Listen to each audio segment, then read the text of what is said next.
quel bilan dresser à ce jour sur le plan social, tout d'abord?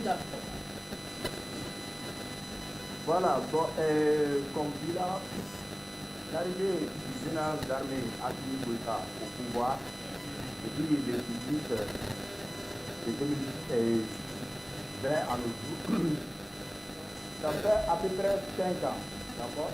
Mais il y a eu effectivement pendant qui était déjà au pouvoir qui a fait à peu près 9 mois. Donc c'est à la suite de ça, à la suite de l'orientation que le président, son excellence Assimi Goïta au pouvoir du Mali, donc Banao a été à renverser. Maintenant, pour comprendre ces défis qui se trouvent dans l'espace AES, dans le Sahel en entier, maintenant nous devons parler un peu de déstabilisation du Mali. Donc vous n'êtes pas sans savoir que c'est l'intervention otanienne au niveau sur le régime de Mohamed Kadhafi qui a amené la déstabilisation, on peut dire, de tout le Sahel. Maintenant, les réalisations, comment on peut dire, les bilans que le président Assimi Goïta a eu à faire, nous pouvons les citer dans beaucoup de domaines. D'abord, nous prenons dans le domaine militaire. Vous avez remarqué un grand changement lorsque les Français étaient là avec leur population, Takuba, Barkhane, Minusma, tout ça. Vous avez remarqué que les militaires maliens s'entraînaient avec quoi? Des bouts de bois. Donc tout le monde a vu ça sur les réseaux. Et maintenant, nous voyons que un seul soldat malien peut avoir à sa disposition plus de 3 armes. D'accord? Ça, c'est un avancé considérable. Et puis, il y a aussi les vecteurs aériens. Le Mali a des drones Bayraktar, le Mali a des drones Agency et des vecteurs aériens de marque sur des nouvelles de marque de vie. Maintenant, nous pouvons partir aussi sur le problème de la diplomatie. Parce que quand on parle du volet militaire, il faut forcément un peu parler par rapport à la diplomatie. Nous avons eu à apprendre de nous-mêmes notre communication au niveau de l'échelle internationale, de l'échelle mondiale. La France qui avait n'a plus cette statut. Et puis la diplomatie malienne, on peut dire qu'elle se porte à merveille. Comme ils ont eu à le dire, les médias, ils ont eu à le dire que le Mali est excellé, le Mali est ci et ça. Mais si vous voyez l'avenir de l'état-major de l'Arabie Saoudite, ainsi que les Égyptiens, vous avez vu que le Mali travaille avec la Russie, la Chine. À peu près le Mali, l'isolement diplomatique, les médias tentent à faire croire aux yeux du monde entier n'est pas une information qui est véhiculée. Ça, ce sont des désinformations et des manipulations. Nous pouvons partir aussi au niveau des infrastructures. À l'arrivée du président Assimi, nous avons remarqué beaucoup de changements. Il y a eu des constructions des routes, des hôpitaux. Tenez-vous bien, un hôpital qui fait une superficie de 13 hectares, à peu près l'équivalent de 20 tapis de football. D'accord? Maintenant, cet hôpital va terminer. Certes, il est déjà en construction, ce n'est pas encore fini, mais cet hôpital va contribuer beaucoup dans le domaine de la santé. Et puis, on peut parler aussi de l'équipement des hôpitaux qui sont déjà sur place. Et on peut aussi ajouter la rénovation des stades. Partout au Mali, vous avez les stades qui sont en train d'être rénovés. Ça, c'est dans le domaine de l'infrastructure. On peut parler dans le domaine de l'économie et de l'énergie. Dans le domaine de l'économie, quand vous voyez la réforme du code numérique, on peut parler, on peut dire que le président Assimi a déployé beaucoup d'efforts. Maintenant, le Mali se trouve à plus de 30% de code numérique. Et aussi, on peut ajouter la nationalisation de certaines lignes qui sont déjà en cours. On peut parler aussi de l'exemple de Barisbon. La Barisbon et aussi, dans le même secteur numérique, on peut parler aussi de quoi? De la loi de la continuité locale. Qu'est-ce que cette loi dit? Il dit que chaque étranger qui vient au Mali pour pouvoir exploiter quoi que ce soit des ressources minières au Mali, il doit faire impliquer les Maliens obligatoirement. D'accord? Et cette implication, ça doit se faire à tous les niveaux. Et si tu as besoin d'un matériel ou faire quoi que ce soit, il faut d'abord travailler. Et on peut dire que ça va contribuer à lutter contre le chômage et à donner de l'emploi à la jeunesse pour tout le monde. Donc ça, c'est dans les domaines de l'économie. On peut parler des domaines de l'énergie aussi. Vous avez sans doute entendu parler même des pays du pétrole, comme du Mali, soit du terrain que nous n'avons pas l'électricité, nous n'avons pas de là.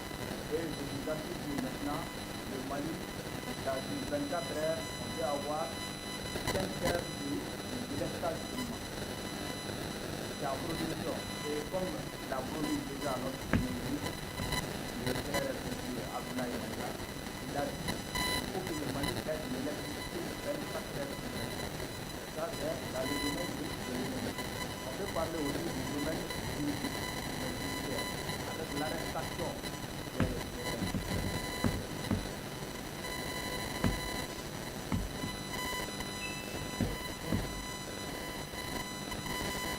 qui ont participé à des événements forts qui viennent de et ils sont tous intervenus. Maintenant, nous pouvons parler aussi du domaine de la justice, la santé et la justice. Comme je l'ai dit tantôt, il y a eu la construction des grands la réhabilitation avec les services matériels et l'installation. On parle aussi de la justice. L'année 2021 a été décidée par le président de la République comme étant l'année dernière. Il faut mettre en valeur la significance des principes et des présents actifs. Je peux parler aussi du domaine de l'éducation. Alors, on va, avant de revenir même, vous avez touché plusieurs points, sans toutefois vous interrompre, hein, vous avez touché plusieurs points, on va donner aussi l'occasion aux autres invités donc de prendre la parole, hein, de dire un mot sur cette transition malienne. Et juste une petite intervention, s'il vous plaît. Allez-y, allez-y. Dans le domaine de l'éducation, je disais tantôt, il y a un polémique qui a eu à dire, il y a le développement des IA, ça il faut combattre. Ça on veut défendre sa nation, il faut s'intéresser aux intellects des jeunes. Il y a eu un structure pour que les jeunes peuvent partir là-bas et puis aller s'intéresser au domaine de l'IA. La construction de ce bâtiment aussi est en cours, c'est pas encore terminé. Voilà, vous pouvez continuer. Merci, monsieur Bagaya. Alors, monsieur Nestor Podassé, chargé de communication et des relations avec les médias pour la Confédération des peuples des États, de l'Alliance des États du Sahel. Alors, qu'allons-nous aujourd'hui souligner ou alors conclure? Faut-il parler aujourd'hui, quand on revient sur la République du Mali, faut-il dire que c'est un pari qui a été gagné pour une souveraineté malienne? Est-ce qu'on peut dire qu'il s'agit d'un pari pour la souveraineté malienne gagnée?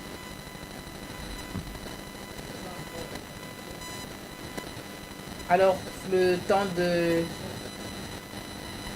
temps pour monsieur Nestor Podassé de nous revenir. Docteur Yacouba, docteur Zanon Yacouba, vous avez très bien suivi.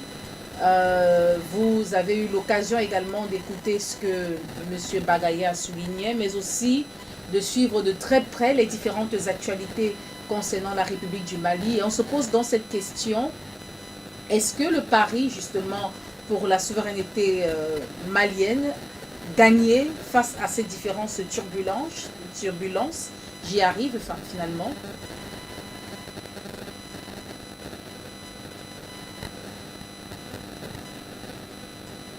Docteur Yacouba, vous avez la parole. Oui, merci bien, madame.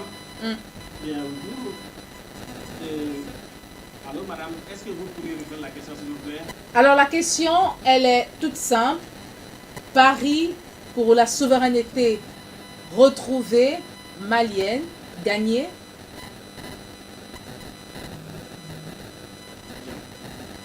Alors, madame, si j'ai bien compris la question qui m'a été posée, parlant du Mali et de la situation actuelle, à savoir qu'après pratiquement 5 années et on n'aura pas droit à des élections. Si j'ai bien compris la situation, il n'y aura pas d'élections au Mali. Et donc, il va falloir attendre peut-être encore 5 ans, environ 10 ans de cela.